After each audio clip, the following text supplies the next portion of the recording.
Hi everybody, we have a 2005 Dodge Dakota. It's a Laramie model, 4-wheel drive with a 4.7 liter. We have code P0406, EGR, position sensor circuit high. Let me show you what I found out. Whether the key's on or the engine's idling, it seems to be the same, either one. So it's supposed to have like 4.2 volts. With the key on I had 4.09. With the engine running I have 4.08. Now we're going to activate it up. The first time I did the test at 35%, I came up with 4.8 volts. So we're going to go here to 33.99%.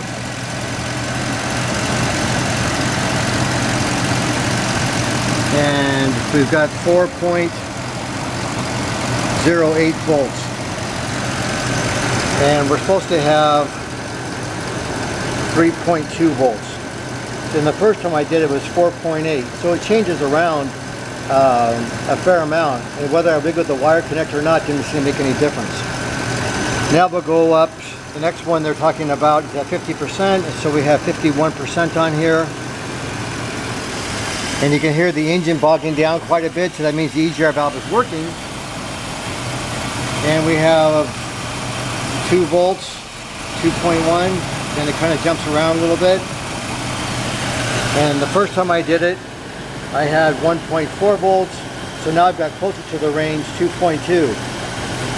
So what it appears, it's got 150,000 miles on it, and what it looks like to me, what's happening, let's put this back to 0%,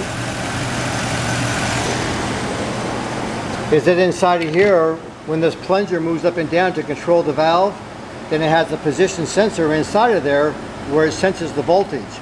So when it's sensing the voltage high, I think the valve is sticking a little bit, or the sensor is sticking a little bit inside of here.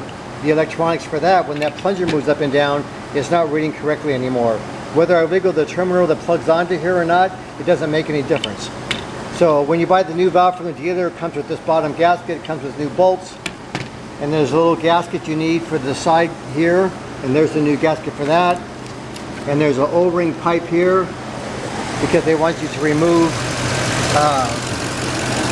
this pipe here. They want you to remove that also. And they want you to remove this purge valve to get it out of the way. So, based on the mileage and based on the way I made it fail several different times, I had a 1.6 volt difference at the 35%. And then I had a 0.8 tenths of a volt difference. So if you got a couple tenths of volt, it's still a big deal. But if you got 1.6, and then more than half a volt is a rule of thumb, what I kind of go by. So that's how I tested that. That's how I found the problem. I got a good factory part, and let the engine cool back down, and install that for them, and then I'll retest it to make sure we're in the right ranges. Thank you very much. Have a great day.